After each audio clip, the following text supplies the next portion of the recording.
چای گرمت چرا سرده؟ پاهای پیرت دیگه خالی زد درده. پدر چرا چراغ خونمون دیگه خاموشه؟ چرا هر کیو اینجا میبینم سیاه میپوشه؟ پدر نوازشم کن اگه بیداری، تو گفتی تا که هستم امنیت داری. پدر صبرم تمومه نگو رفتی، ببین تو آخرین سفر منو تنهام گذاشتی. پدر جونم، پدر عمرم، پدر سالار خوبه. پدر رفتی سفر تا ابد یادم میمونه. پدر جونم، پدر عمرم، پدر سالار خوبه.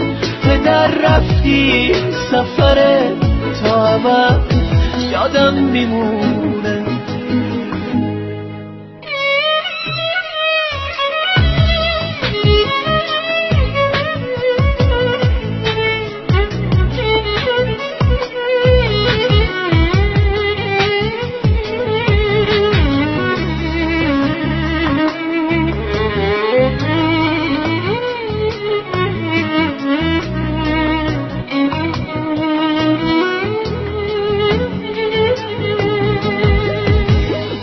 پدر صدام بزن، صدا تو میخوام. پدر نفس بکش، هوا تو میخوام. هنوز چشمای من باور نداره که باباس داره اشکم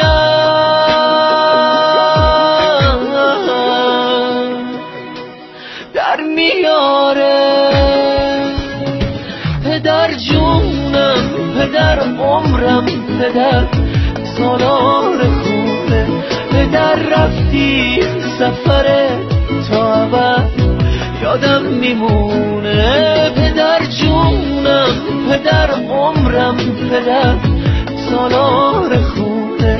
پدر رفتی سفر تا ابد یادم میمونه.